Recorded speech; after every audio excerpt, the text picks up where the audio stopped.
మీ ఎలాంటి వ్యాపార ప్రకటనలకైనా వెంటనే మా ఛానల్ సంప్రదించండి. పరాభవనామ సంవత్సరంలో మేషరాశి వారికి ఆదాయం 11, వ్యయం 5, రాజ్యపూజ్యం 2, అవమానం 4. ఈ సంవత్సరం పరాభవనామ సంవత్సరం మేషరాశి వారికి జూన్ 2వ తారీఖు వరకు గురుడు 3వ స్థానమందు తామ్రమూర్తిగా సంచారం చేస్తారు. అలాగే తదుపరి 4వ స్థానమందు, అంటే దీన్ని అర్ధాష్టమ గురుడు అంటారు, ఆ 4వ స్థానమందు రజతమూర్తిగా సంచరిస్తారు. అలాగే ఈ సంవత్సరం మొత్తము కూడా శనేశ్వరుడు రాశ్యాత్తు 12వ భావమందు, అంటే దీన్ని ఏలినాటి శని అంటారు, దానిలో లోహమూర్తిగా ఆయన సంచారం చేస్తారు.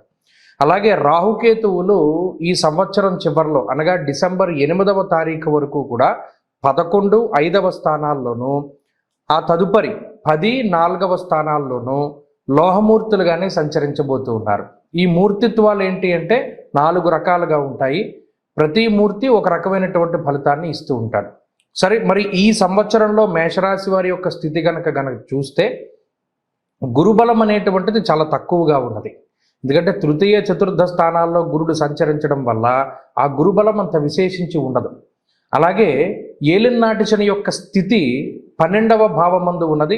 శనేశ్వరుడు కూడా 12వ స్థానమందు లోహమూర్తిగా ఉంటున్నారు కాబట్టి ఆయన ఇచ్చేటువంటి ఫలితం కొంత తక్కువగా ఉంటుంది, అది చెడైనా మంచైనా కూడా. కాబట్టి అటు గురుడు ప్రతికూలము, శని ప్రతికూలము. రాహుకేతువులు మాత్రం ఈ సంవత్సరం మొత్తము కూడా ఈ రాశి వారికి అనుకూలంగా ఉన్నారు. కొంత సమయం 11వ స్థానమందు, మరికొంత సమయము 10వ స్థానమందు కూడా రాహుకేతువులు చాలా అనుకూలంగా ఉన్నటువంటి స్థితి. దీనివల్ల ఈ సంవత్సరం మొత్తము రాహుకేతువుల బలం మీదే ముందుకు వెళుతుంది. మరి ఈ శనేశ్వరుడు గురుడు ఇచ్చేటువంటి ఫలితాలు ఏంటయ్యా అంటే మనహానిర్ మనక్లేశం కృష్యర్ భోజన పల్పసహ అన్నారు. 12వ స్థానమందు ఏలినాటి శని ప్రధానంగా చేసేటువంటి పని ఏంటి అంటే ఖర్చు. ఈ ఖర్చు అనేటువంటిది చాలా ఎక్కువగా ఉండడం. ప్రత్యేకించి మానహానిర్ మనక్లేశ అన్నారు, అంటే మీకు సంబంధం లేనటువంటి విషయాలలో మిమ్మల్ని ఇరికించడం ద్వారా మీకుండేటువంటి మంచి పేరుని తీసేసేటువంటి పరిస్థితి ఉంటుంది. అలాగే పనులన్నీ కూడా వాయిదా పడేటువంటి పరిస్థితులకి సైతం ఈ గ్రహస్థితి కారణమవుతుంది. అంతేకాకుండా వ్యయభావమందు ఉన్నటువంటి శనేశ్వరుడు, అది శయ్యాస్థానము, సుఖస్థానము కాబట్టి శారీరక సౌఖ్యాన్ని తగ్గించి వేస్తాడు. అంటే ఎలాగా? ప్రతి చిన్న విషయానికి మీరే కష్టపడి ముందుకు వెళ్ళి పని చేయవలసినటువంటి పరిస్థితులు అవి ఉంటాయి. అలా శారీరక శ్రమను పెంచేటువంటి గ్రహం శనేశ్వరుడు. అలాగే మానసికంగా ఇటు నీలాపనిందలు, చెడు ప్రచారము, ఇటువంటి వాటి మీద ఇబ్బంది పెట్టేటువంటి గ్రహం శనేశ్వరుడు. అలాగే విపరీతమైనటువంటి ఖర్చుకి కారకుడు. ఇక్కడ ఖర్చు అంటే చాలా జాగ్రత్తగా చూసుకోవాలి. ఈ రుణాత్మక సంపదలు ఏవైతే ఉన్నాయో వాటిని పెంచి పోషిస్తూ ఉంటారు. మరీ ముఖ్యంగా జూదము, స్పెక్యులేషను, బెట్టింగు, ఇటువంటి వాటిల్లో ధనాన్ని కోల్పోయేటువంటి పరిస్థితులకి కారణము. మీరు గమనించండి, మానహానిర్ మనక్లేశ అన్నారు. మానహాని అంటే ఏంటి? మనకు ఉండేటువంటి మంచి పేరు, సమాజంలో ఉండేటువంటి మంచి పేరుని ఎలా తీసేయాలి అన్నది శనేశ్వరుడు అనుకుని పలానా వాటికి డబ్బును ఖర్చు పెట్టించి మరలా ఆ డబ్బు అప్పు కింద తీసుకువచ్చి ఆ అప్పు తీర్చలేనటువంటి విధంగా చేసి మీ మీద చెడు ప్రచారము లేదా మీకేదైనా చెడ్డ పేరు తీసుకొచ్చేటువంటి పరిస్థితులకి కారణమవుతాడే. అందుకని ఖర్చు విషయంలో ఈ సంవత్సరం చాలా జాగ్రత్తగా ఉండాలి.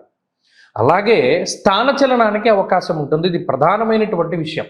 ఈ ఉగాది దగ్గర నుండి చూసుకున్నప్పుడు జూన్ 2వ తారీఖు గురుడు మారిన తర్వాత ఉద్యోగపరంగా కానీ లేదా మరేతరత్ర కారణాల వల్ల కానీ స్థానాన్ని మార్చేటువంటి పరిస్థితి ఉన్నది.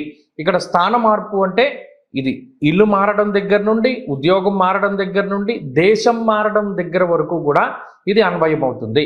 కాబట్టి అక్కడ స్థానచలనానికి గ్రహస్థితి అవకాశాన్ని కల్పిస్తోంది, ఖర్చుకి అవకాశాన్ని కల్పిస్తోంది, అలాగే ప్రయాణాలకి ఈ గ్రహస్థితి అవకాశాన్ని కల్పిస్తూ ఉన్నది. ఇలా గురుడు కానీ శనేశ్వరుడు కానీ మేషరాశి వారిని కొంత ఇబ్బంది పెట్టడానికే ప్రయత్నం చేస్తూ ఉంటే, తృతీయ చతుర్థ స్థానాల్లో గురుడు ఏం చేస్తాయి అంటే యాచనం బుద్ధి చాంచల్య అన్నారు. అంటే ఎవరినైనా ఆశ్రయించేటువంటి స్థితి. ఇప్పుడు చూడండి, సెల్ఫ్ కాన్ఫిడెన్సు లేదా సెల్ఫ్గా ఏదైనా చేసేటువంటి వాతావరణాన్ని గురుడు తగ్గించి వేసి ఫలానా వాళ్ళ మీద ఆధారపడాలి అనేటువంటి థాట్ను ఆయన పెంచుతాడు. బుద్ధి చాంచల్య అన్నారు, అంటే నిలకడైనటువంటి మనస్తత్వాన్ని గురుడు ఇవ్వరు. అందువల్లనే సరైనటువంటి సమయానికి నిర్ణయాన్ని తీసుకోలేక లేదు ఇప్పటి వరకు ఒక ప్రాంతంలో గడిపి ఇప్పుడు వేరే ప్రాంతంలో గడుపుతూ అక్కడ ఉన్నటువంటి పరిస్థితులకి మిమ్మల్ని మీరు అలవాటు చేసుకోలేక వచ్చేటువంటి ఒత్తిడితో కూడి ఉన్నటువంటి వాతావరణానికి ఈ గ్రహస్థితి కారణమవుతుంది. అలా శనేశ్వరుడు గురుడు కొంత ఇబ్బంది పెడుతూ ఉంటే ఈ రెండు గ్రహాల బారి నుండి మిమ్మల్ని కాపాడేటువంటి గ్రహం రాహువు. భగవంతుడు ఏం చేస్తాడంటే ఏదో ఒక చోట బ్యాలెన్స్ చేస్తాడు. ఈ రాహు ఇచ్చేటువంటి ఫలితం ఎలా ఉంటుంది? గోవా జిగజ సంఘానాం క్షీరాన్నాది సుభోజనం అన్నారు. ఇక్కడ డబ్బు ఖర్చుని శని సూచిస్తూ ఉంటే రాబడిని రాహు సూచిస్తున్నారు. మీరు చిత్ర విచిత్రంగా ఉంటుంది ఈ గ్రహస్థితి గమనించండి. శనేశ్వరుడు ఎంతసేపు మీకు డబ్బు ఖర్చు చేయడానికి అవకాశాన్ని కల్పిస్తూ ఉంటే రాహు ఆదాయాన్ని కల్పిస్తాడు అని అక్కడ. కాబట్టి ఇక్కడ ఏంటి అంటే ఒక గ్రహం మిమ్మల్ని ఇబ్బంది పెట్టడానికి చూస్తున్నా మరొక గ్రహం అనుకూలిస్తూనే ఉంటుంది. కాబట్టి ఖర్చు విషయంలో మిమ్మల్ని రాహు కాపాడుతాడు. అంటే కొన్ని సందర్భాల్లో డబ్బు కావలసి వచ్చినటువంటి సందర్భంలో రాహు వల్ల ఆదాయ మార్గాలు పెరగడం ద్వారానో లేదా మరే ఇతరత్ర పరిస్థితుల్లోనో మీ చేతిలో డబ్బు నిలబడేలా చేస్తాడు. అలాగే క్షీరాన్నాది సుభోజనం అన్నారు. అంటే శుభ కార్యక్రమాలు జరగడానికి రాహువు కారణమవుతారు. దేశాంతర వాసం చేయడానికి లేదా ఇప్పటికీ విదేశాల్లో ఉండేటువంటి మేషరాశి వారికి ఉండేటువంటి ఉద్యోగ విద్యా సంబంధమైనటువంటి విషయాలలో ఇబ్బందులను తగ్గించుకోవడానికి రాహువు కారణమవుతారు. కాబట్టి ఇక్కడ ఏమిటి అంటే ఈ శని గురులు ఇచ్చేటువంటి చెడు ఫలితాన్ని రాహు కాంపన్సేట్ చేస్తున్నారు. కాబట్టి అది బ్యాలెన్స్ అవుతుంది. కాబట్టి ఈ సంవత్సరం మొత్తం మేషరాశి వారికి మధ్యస్థమైనటువంటి ఫలితాన్ని మనం ఆశించవచ్చు. ముఖ్యంగా ఈ సంవత్సరంలో అటు శని ఏలినాటి శని రూపంలో ఇబ్బంది పెడుతున్నారు. కాబట్టి ఈ సంవత్సరంలో వచ్చేటువంటి శని త్రయోదశులు అన్నీ కూడా చాలా విశేషంగా వీరు జరుపుకోవాలి. అలాగే ప్రతి నెల మొదటి శనివారం నాడు ఒక అష్టద్రవ్యం కానీ నవద్రవ్యం కానీ దానం ఇవ్వమన్నారు. అంటే 9 రకాల ద్రవ్యం. అవేంటో చెప్తాను చూసుకోండి. ఒకటి నీలం రంగులో ఉండేటువంటి వస్త్రం, నీలం రంగులో ఉండేటువంటి పువ్వులు, అలాగే నూనె ప్యాకెట్, అలాగే నల్లటి నువ్వులు, ఖర్జూరము, నల్ల ద్రాక్ష, నల్లటి హల్వా, ఒక గొడుగు, ఈ అష్టద్రవ్యాలని కూడా మనం దానం చేయొచ్చు. శనివారం నాడు ప్రత్యేకించి ఉదయం 5:30, 6 ఆ ప్రాంతంలో ఇవి దానం చేయడం ద్వారా ఈ సంవత్సరం మొత్తము కూడా ఏలినాటి శని యొక్క దోషం నుండి బయటపడతారు. ఇక రెండవది ఏంటి అంటే ప్రతిరోజు గురువు యొక్క అనుగ్రహాన్ని పెంచుకోవడానికి దక్షిణామూర్తి స్తోత్ర పారాయణ అవి చేయగలిగినా కూడా ఈ రాశి వారికి ఈ రెండు రెమెడీస్ చాలా గొప్పగా ఉపయోగపడి ఈ గురు శని దోషాల నుండి బయటపడడానికి అవకాశం.